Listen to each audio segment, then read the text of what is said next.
in here then for roll call. Carrie said something to him, so. Joseph, but no Derek. No Derek. Yes, no Derek. And John is here. He's the only one on time. He called right at 6. Sorry, everybody, that we're a little bit behind. Lots of moving parts at this time of year. It's okay. We got enough, Mindy. I'd like you to. Mike's right here. He's back here. Oh, hey, Hey, Mike. Mike, Okay. we need you for roll call. We're going to go ahead and call this meeting to order. Joplin Schools Board of Education, regular session, February 22nd, 2022. Roll call, please, Pat. Sheriff Jermont, Here. Dr. Michael Joseph, Here.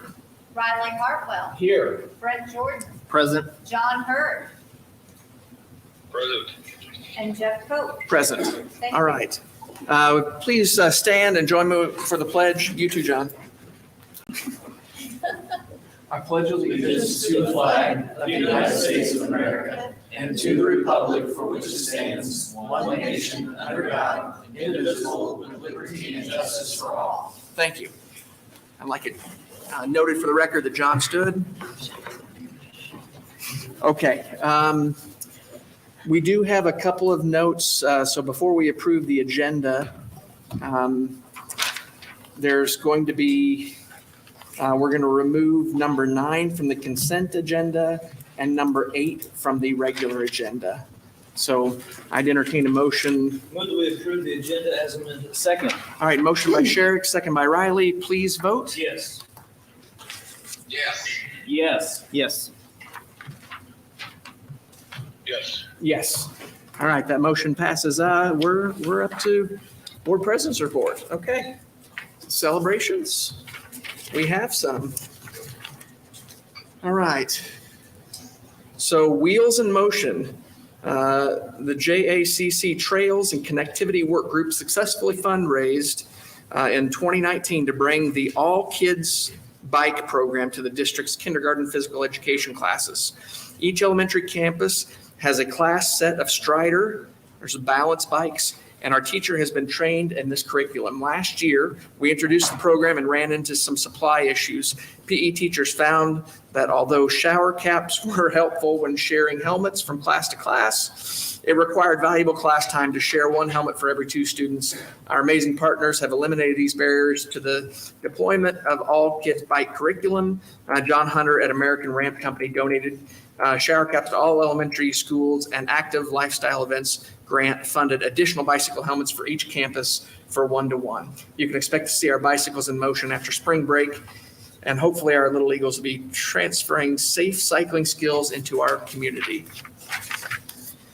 All right, that's excellent. Thank you.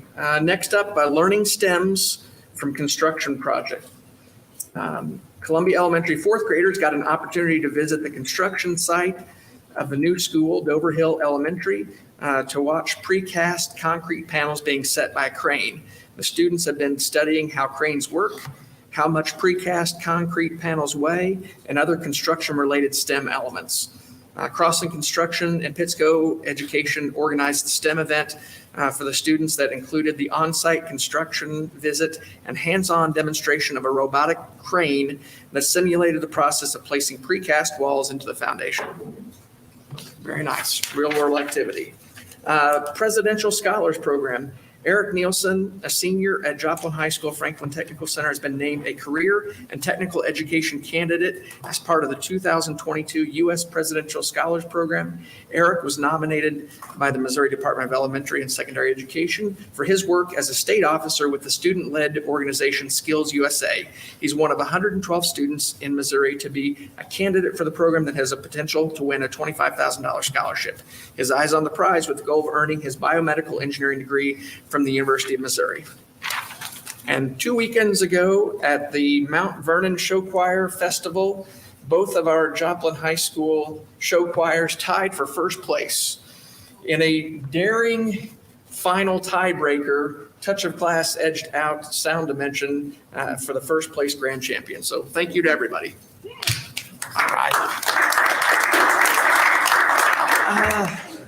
celebrations. Now we can move to superintendent's data. The first item is our construction update, and I see a Crossland representative in the back. Speaking of cranes and activities with our students, I got to witness some of that myself, and the kids were so engaged. And thank you again Oh, you're for welcome. all the resources you guys put behind that. You're It was absolutely a welcome. valuable and enjoyable time. It was fun, fun gathering for the kids, and it was fun for us as well. So on to the update. There's been a lot going on since our last board meeting.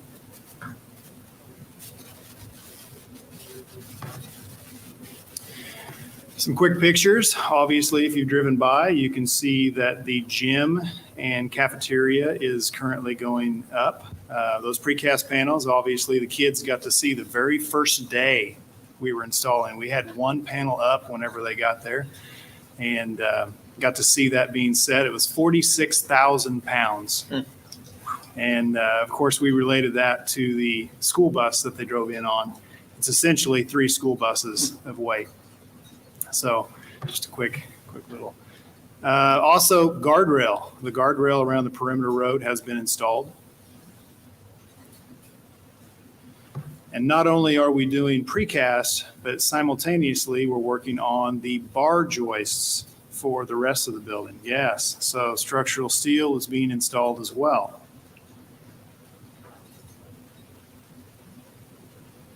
There's just another shot from the other angle of the gym. Those are 33-foot tall precast panels, very, very tall.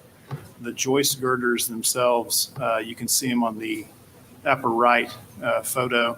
Those joist girders are approximately 80 foot long, clear span. Some more shots.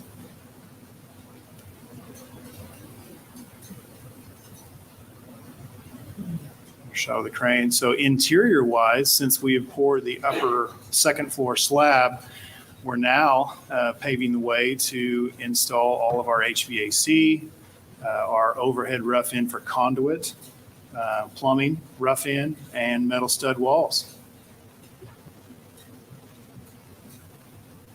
It's kind of another shot from the fin. In a nutshell, that's what's been going on. Really a lot has been happening. A lot of visual for the community. It's getting a lot of people even more excited about the project. So, any questions? How's the weather been doing for you? You know, the weather's been pretty good, actually. You know, obviously yesterday we have 70-degree day. Today's a little bit different. Not as much going on today, but you know, we've been pushing through it. We've been very blessed to have a very mild winter up until now. So a lot of production and efficiency has been going on site. I know the wind was kind of an issue a few days and having to rearrange what had been planned. Yes. So obviously you're swinging big 46,000 pound panels. They catch a lot of wind. And it's dangerous to set precast in high wind conditions. And we consider high wind conditions anything over 20 miles an hour. It's dangerous for the guys, it's dangerous for the crane operator, and you know, it's dangerous for everyone around. So obviously high wind conditions, that will slow us down, but we can set precast panels in very cold conditions. That's the beauty of precast. You can complete that if it's raining. You can complete it if it's snowing. Ice kind of gets us a little bit. The cranes freeze up. We witnessed that the morning the kids were there. The morning was 20 degrees or so. The crane was frozen up. The hydraulics wouldn't work on it. So we had to wait a little bit until it thawed out, essentially, and then it would move perfectly. So it is affected a little bit by weather, but we've been pushing through. Excellent. All right. Hey, thank you for the update, Aaron. You're welcome. Okay, and the next item is insurance and dental care insurance reports, health insurance and dental care, I should say, Ms. Toff. Yes. On our health and dental fund, we spent a little over 4.1 million of our budget, which is about 55.6%. This month The activity, if you'll look at Eric, if you'll go to that third page, everything didn't look too out of line, but we did have a rebate of 110,000, see, in our prescription, which had we not had that, it would have been over 300,000. So that was a large month on prescriptions, although December was kind of low. So it kind of averages out. And the dental fund continues to just move along as expected. Any questions? And moving on to financial statements. Okay, and on the financial statement, December and January are the 2 months where we collect the bulk of our local tax revenue. So you'll see that if you'll go to that condensed financial statement on page 4. So we've collected most of our projected local revenue so far, like 91%. It's up compared to the prior year, and we had an estimated 1.8 million of local revenue increase from last year. And then we also, the premium of the bonds year to date is in that number as well. We were a little bit down, which I'll address that in the budget on our collection, what we were projecting to come in for local revenue, but I'll discuss that in the budget presentation. Any other questions or any questions? Thank you. Thank you, appreciate it. All right, any public comments tonight, Pat? Okay, we'll move on there. Consent agenda. I make a motion to approve the consent agenda as presented. Okay. I'll second. Riley made the motion, Sherrick was fastest on the draw. Please vote. Yes. Yes. Yes. Yes. Yes. Yes. Okay.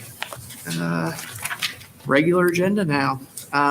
Consider safe return in-person instruction and continuity of service plan. So we had the board revise this in December, but there were parts that were still left in question. We had another community input session, and then the board held a work session then on February 8th, taking all of that information together. I gave some information in your board packet as of February 14th for current counts. I took that number again today. So to update you as today, Jasper County, let me go up here. Positive case rates within the district. We have 8 employees and 4 students currently, so not high numbers there. Jasper County had 29 positive cases today, so much lower than what was in your board packet. City of Joplin, 51, a tad bit higher, and hospitalizations are down to 54 compared to what I had reported in your board packet. You've had the redlined and crossed-through version of the edits that were recommended by the board after the work session. So administration presents this for the board to consider during its work session held on February 8th. We'll need to look at this again at least within 6 months to meet the federal ESSER standards of review. And that, depending on how the calendar falls compared to this board meeting, would be July or August. Okay, excellent. I would make a motion that we approve the edits on the SRCSP document. All right, motion by Brent. I'll second it. Any discussion? Please vote. Yes. Yes. Yes. Yes. Yes. Yes, that motion passes. Okay, thank you. Up next, AMI payroll approval for staff. Just to know, similar to last year, we have AMI Day that allows us to have virtual instruction days, alternative means of instruction. And so we've had 2 of those days this year already. And so similar to what we did last year with the board, we're just bringing that to have staff pay for the AMI days that we have occurred so far, which is what we've had 2 so far. We can have up to 36 hours. 36 hours, 39 hours, yeah. And is this going backwards and forwards in case we have to use that? Okay. All right. So the district recommends the board approve paying all staff for AMI days for the 2021-22 school year. I'd make a motion we approve the paying of all staff for AMI days as presented. All right, motion by Brent. I'll second it. Please vote. Yes. Yes. Yes. Yes. Yes. He glitched out when he said yes, but he said it. You can see 'em. Yeah. All right, next up, Shelley, Two additional. two additional sick leave days. Yeah, in the work session, it was brought up that we were not paying COVID leave anymore and to look into what that would cost the district. So just kind of a background on that, the federal government originally had mandated 10 days of COVID leave for everybody. That expired December of 2020. The district did continue to pay that through June of 2021. But then we are not paying it this fiscal year. So when you look into it, how I projected it was just on the cost of the substitutes for all employees that would require a substitute, and took that into consideration. It was about $190,384. So with that, we would recommend that the Board of Education approve 2 additional days, but for full-time and part-time staff, it would not be retroactive, because to try to figure that out would be an impossible task. But it would give 2 additional days for this fiscal year, and that would roll over. If they didn't use it this year, it would roll over into their total sick leave going forward. And Shelley asked for the $190,000 number. That's the worst case scenario, right? Well, That's assuming everybody were to use. those Everybody sick to days. use it, and yes, and would need the sub, Thank you. correct. And we could have the fill rate to fill every one of those Yeah. that we need. Absolutely. Definitely worst case scenario. I make a motion to approve the 2 additional sick leave days. All right, motion by Riley, I'll second. second by Brent. Oh, sorry, John, there's a small delay. You missed it. All right, everybody wants to. Any discussion? Please vote. Yes. Yes. Yes. Yes. Yes. Yes. Okay, that motion passes. Thank you, Shelley, for the work. Oh, and next up again, the consideration of Missouri Capital Asset Advantage Treasury, the MOCAT program, board resolution. Okay, previously in Missouri, there were only 2 options for school districts. It was like basically CDs with banks or the MOSIP, which the school district has participated in the MOSIP program in the past. With the rates dropping in the last few years, we really don't have much invested at MOSIP. We just have a little bit there just to keep our accounts open. And this resolution tonight is just giving us an alternative to compare rates with MOSIP. If there's no cost to the district to open an account there, it's just kind of getting us set if the rates would be something that we would want to look into. We're just recommending the adoption of the resolution authorizing participation in the Missouri Capital Asset Advantage Treasury MOCAT program and the instrument of adoption as I noticed a no cost to adopt the resolution portion of that. I will move that we approve this. Second. All right, motion by Sherrick, second by Riley. Questions? I've got one. Is this short-term investment or longer-term investment? What's the time? I think they have alternatives for both. So basically, we can Could take the money we have in our checking account, put it in a small interest-bearing account until we need it the next week or the next month. I don't know, I don't know if they have just a total liquidity, if it's like a 30-day. Okay. I know that with MOSIP, we were typically, when the rates were advantageous, we were typically looking at about 180-day Okay. commitment, which is not extreme in No, certain no. situations. This just gives us a comparative. It's a newer program that started up like MOSIP when Dr. Langford brought that to us early in his time with us. Because of our checking account and the small bit of interest we get there, it hasn't been advantageous for us to look lately. But as we hear about the Federal Reserve looking at interest rates, I mean, this positions us to compare and have an option. No, that's great. I wanted everybody to understand that it's not it's not something we're buying. It's just the opportunity to earn a little bit on our bank account while we're not using it until we need to. So Right. thank you. So there's been a motion and a second. Please vote. Yes. Yes. Yes. Yes. Yes. Yes. Okay, that motion passes. And still, Shelley. Okay, accounts payable. The bill list tonight is $5,821,543, which last year at this time was a little over $7 million. We don't, there's not as much payroll, but it's sitting inside of this one right now, but we'll bring the bill list to you tonight. I move that we approve payment of our accounts payable in the amount of $5,821,543.50. Second. All right, motion by Sherrick, second by Riley. Any discussion? Please vote. Yes. Yes. Yes. Yes. Yes. Yes. Okay, that motion passes. Okay. Capital expenditures, 2022, 2023. Okay. As you know, every year we visit the schools and we also take into consideration the safety audit that Jim Helschel does such a fine job of every 2 years. And we also talk to our transportation department, our IT department, and food service as well. All the building principals have been visited with back in the months of October, November, and early December. And everybody has a want list, which is bigger than the need list. So we work on that, and we would love to be able to give everybody what they want, but we try to dwell on what we feel like we can come to consensus on what is needed in the district first. Safety issues are a high priority. As you know, we've talked about that many times. Our Safety and Security Committee has done a really good job of prioritizing some things, and I appreciate that work.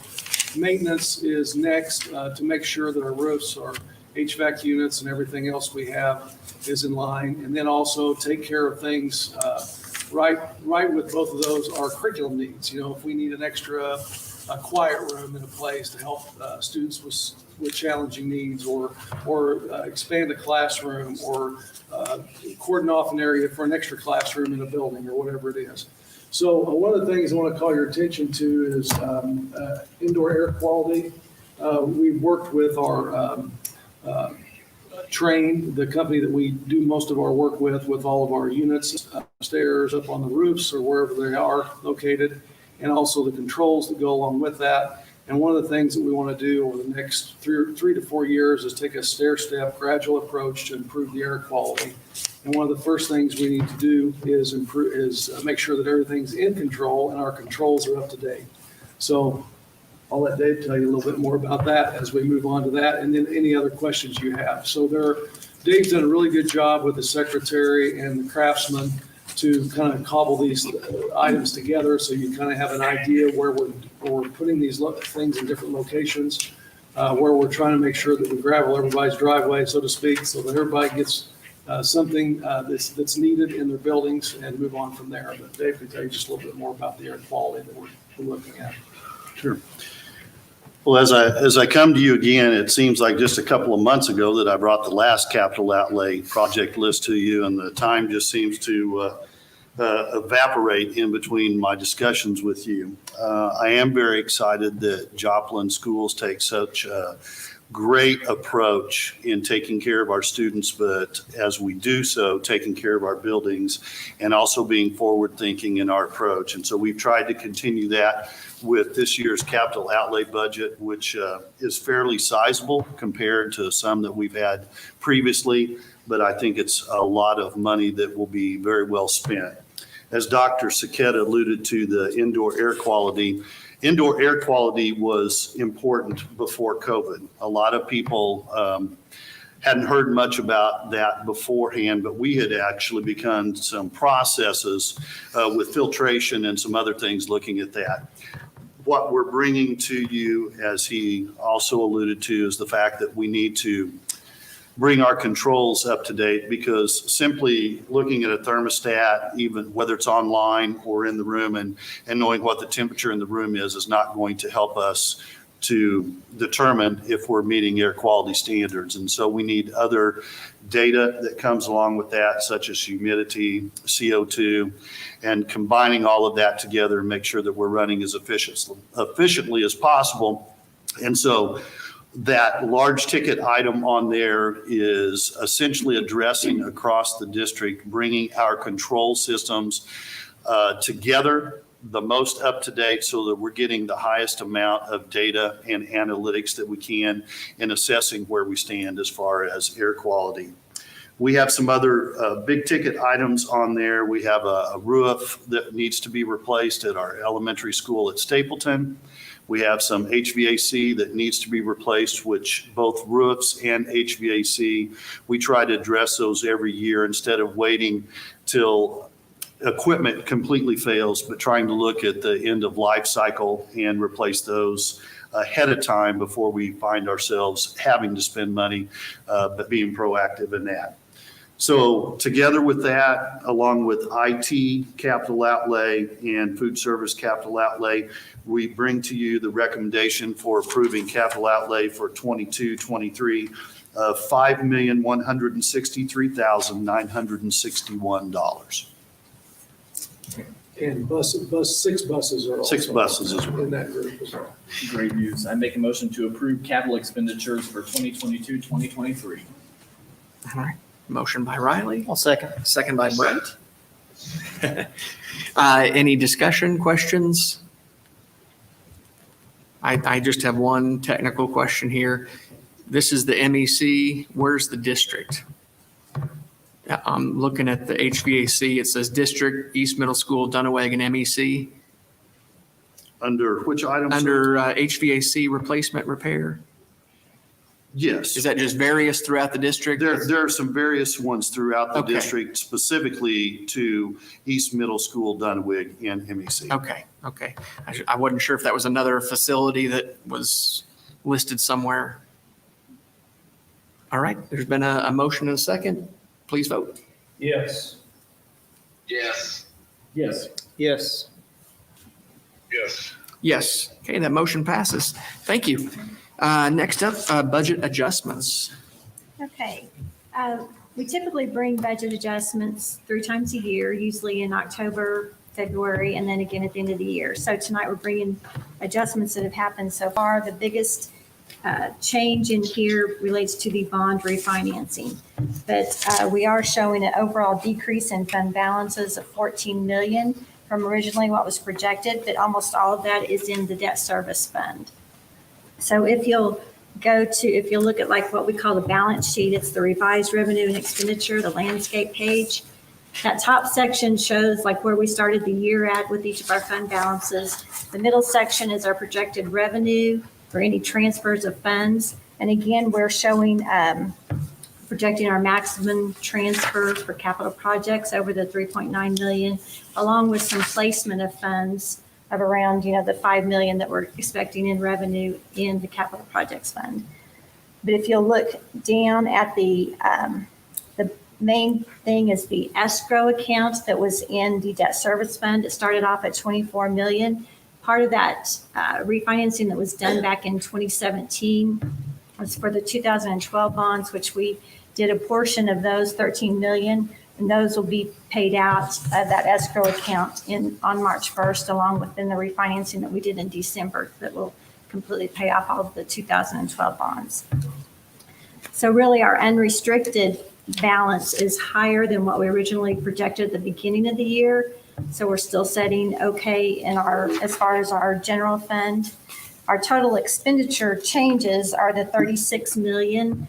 But of that 33,150,000 is the debt service. I tried to color code those so you could kind of tell where those were, the big changes. The additional pay for all staff that was approved of the 2,000 for everyone is almost 2.7 million. And then there's the DHSS grant for the nurses for COVID mitigation was 135,000. Then over on the revenue side, there's just a few large items I just wanted to discuss. Of course, we had the premium on the bonds sold of the 2.8 million. Also, the school lunch program, we were originally told that is being funded through the DHSS this year, and we originally told it was going to be reported as other federal revenue. Since the beginning of the year, they've now changed it, and they want it up in just the regular food program, so you'll see that. And we're also getting a little more per meal served than what we would normally get. So that's an increase there of a little bit of revenue. Okay. Any questions? Appreciate the work on that, Shelley. I make a motion to approve the budget adjustments as presented. Second. All right, motion by Riley, second by Michael. Any questions, discussion? Please vote. Yes. Yes. Yes. Yes. Yes. Yes. Okay, that motion passes. Okay, next up, number 9, Transportation Tyler Drive and On-Screen Solutions for district school buses. Okay. For the last 2 or 3 years, we've been discussing with the Transportation Department a different set of options to improve safety and security on the buses. Communication's a big thing. And also to be able to help our substitute drivers. It seems like we've had a lot of substitute drivers lately. And even our permanent drivers end up driving different routes all the time. It's very difficult, as you can imagine, if you just get a sheet of paper and a tablet or whatever, or a clipboard to go on a bus and then sit there and try to figure out who's on the bus, where you're supposed to go, what the route is, all the stops and so on. So a GPS type system is something that would, as you can, we all use them in our cars, or at least a lot of people do. And you have that option when you're going somewhere, you don't know where you're going and what hazards might be there and so on would make a big difference. So that was another thing. Another option that we toyed with, obviously the idea with, we're serious about, is the fact that, thank you, that our parents could also maybe get an estimated time of arrival for their students. That's a big deal now with technology, so that option is going to be there as well. These guys and their office staff filled a lot of phone calls, as you can imagine, because someone is in need to go somewhere, a parent needs to get somewhere, and their student hasn't arrived yet, or they're concerned, maybe the bus is later than anticipated, and they're concerned about their safety or whatever. So there's all kinds of reasons people would like to know when their student's going to get home. So this will also get us down that road, but also reporting. So there's a lot of different things. I'm going to let them tell you a little bit about that. You've got a sheet here. You're going to see just a little bit what's going to go on the bus. And Henry Pullum's here, our new assistant director, so you have a chance to see him as well. And then Justin Henson. Good evening. I'm very excited to bring this to the board tonight. This will be a big step in the 21st century for our transportation department. A lot of people use GPSs on their cars already. What this will actually do is, if you look at this sheet right here, this is currently what our drivers are trying to look at in the morning time, in the dark, trying to pick up every stop. They are actually trying to do turn by turns. If they've never drove the route, this is what we print them off. So if we are to purchase this Tyler Drive system, this will be totally dark whenever they're driving, but it will give them turn by turn directions with a voice.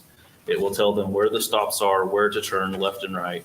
It should help safety tremendously for the driver, not having to look at a turn-by-turn sheet while they're trying to drive.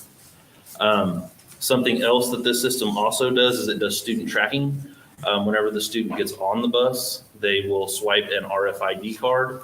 That will give them the picture of what students are supposed to be at that stop, what stop they're getting on.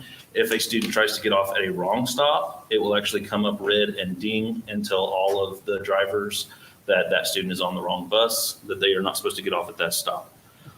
Something else that this also does is this does My Bus Stop. It is a mobile app that the parents of any of the students can download. It will tell them when they got on the bus, when they have gotten off the bus, or when the bus will be arriving at the stop. So this is actually something that the parents can look at and say, oh, my bus is going to be at the stop in 5 minutes or 10 minutes. This also lets them look and see that their student made it on the bus if they have to go to work. So they will actually know ahead of time. Something else that this will do is this will help with our auditing and our spreadsheets. This will also track our fuel consumption. This will also be a time clock system, and it will also do a pre-check for our pre-trips for our buses in the mornings. They can actually go through and mark what is wrong with their bus, and that will automatically get sent to our mechanics.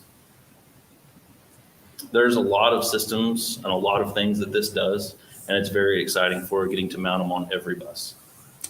Do you guys still need a job? I would No. prefer one, yes. It's fantastic. It's a great technology. It's a great opportunity to It's give more information and power back to the It really parents to be able to know where their kids are. one other thing with this system, and there is a $19,000 reoccurring cost a year. $17,000 of that is strictly just the self-service that's getting used off the tablets. So really, there's not much of a reoccurring cost for this. It's fantastic. And then the other thing is, you may have said this, I missed it, that a driver can use their tablet in any bus. Yes. Regardless of what bus they're in, they're ready to go. Yeah. So, And I think substitutes, as tough as it is sometimes, let's say another school doesn't have school that day, we could have their drivers come and sub and you don't have a paper, Correct. you just follow along. It's fantastic. It's definitely a wave of technology.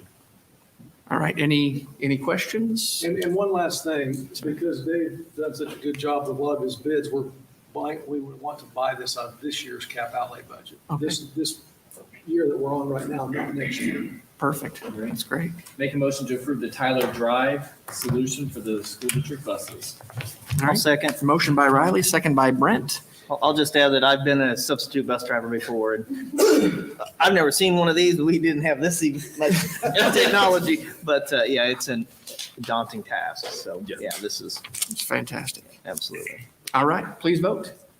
Yes. Yes. Yes. Yes. Yes. Yes. All right. That motion passes. Thank you, guys. Thank you all very much. All right. Last up, Dr. Mwangi, adopting the Mine's- 2022-2023 calendar. Mine's just as exciting as that, but it's on the instructions. Everybody's been waiting for it. Tonight, you have before you the recommended calendar for next school year. And I just want to bring your attention to the process that has went into this recommendation. You will find 2 additional professional development days added into next year's calendar. The school calendar, as it has been the past few years, has been where do holidays fall? Where do we plug professional development days in there? And this approach really puts it academic centered and then working with the days after that. So where the professional development days fall this year is after what typically has been our benchmark windows. So 3 times a year after each benchmark window.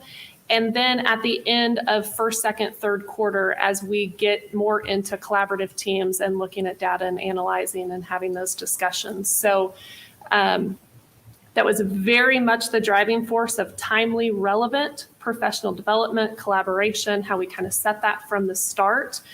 So there are little adjustments. You'll see Martin Luther King and President's Day as holidays for next year. You will see a makeup snow day on President's Day.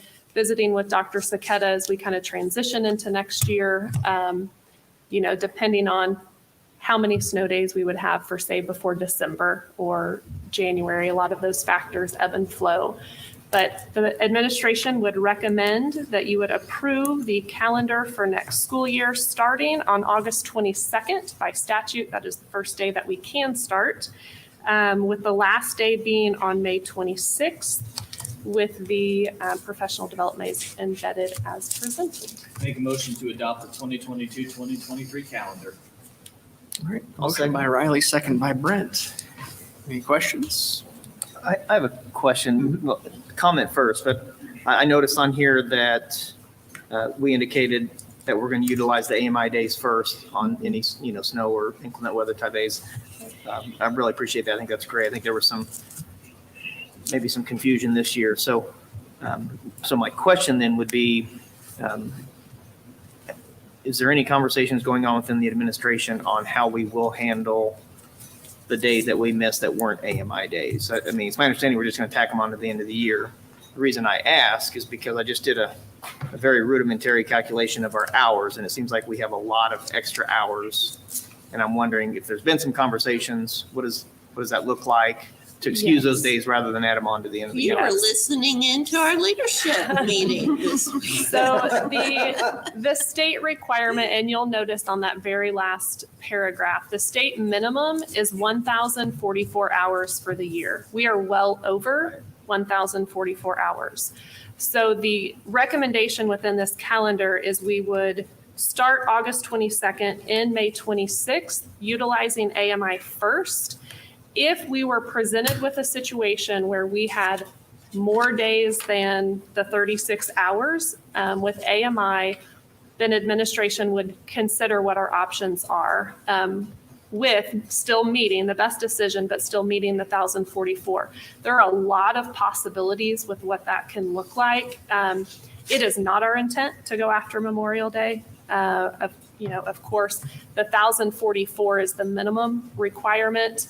You play into teacher contract days with that and certified personnel. So there's a lot of factors, but we have really launched with a lot of professional learning and things we've done this year where we really think we can think outside the box and make the most effective and efficient decision without sacrificing student learning.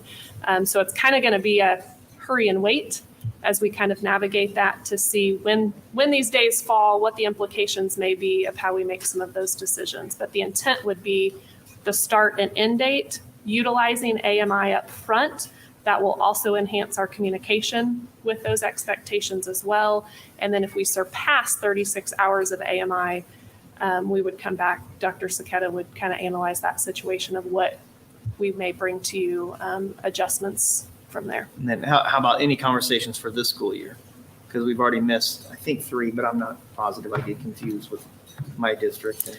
Right now, we are set to end school similar date, that Friday before Memorial Weekend. We have 3 more AMI days to use, and that is a big question right now. There's winter weather coming, right, tomorrow or Thursday. Yeah. We have 3 more AMI days that we can utilize. If we were to go beyond that 3, it would be the same process. We would go back, we would analyze that situation, and Dr. Moss would make the recommendation of where we go from there. I'm very excited about this calendar. This is a big deal in my world when we talk about how we're trying to move the needle with student achievement and collaboration. So I think the purposeful PD days of how those are structured, it's going to be great. All right. So motion by Riley, second by Brent. Please vote. Yes.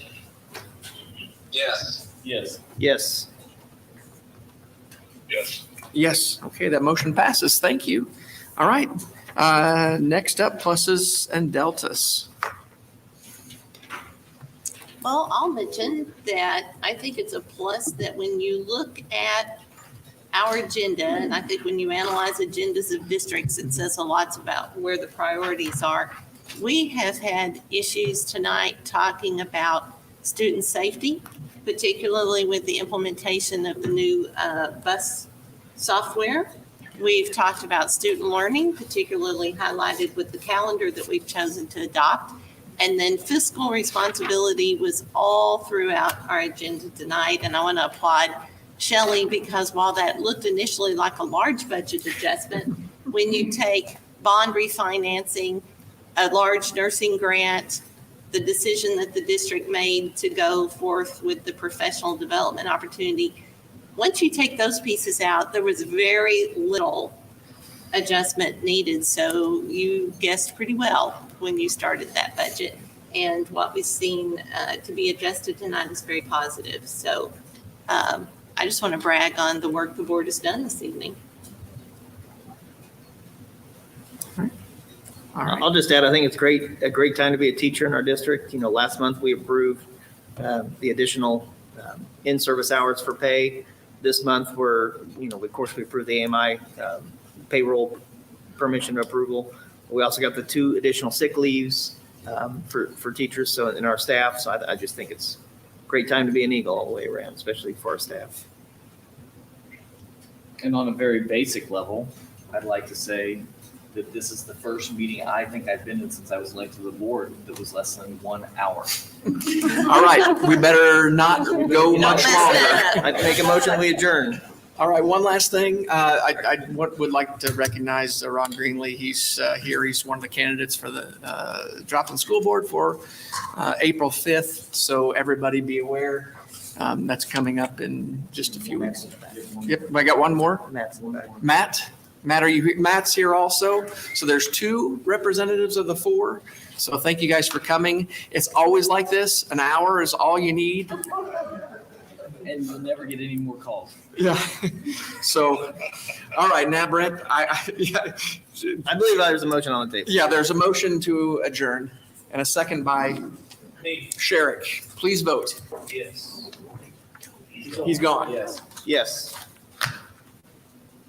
Yes. Yes. All right, we're adjourned. Thank you, everybody. You're gonna make it. Question. Yes, ma'am. Thanks, John.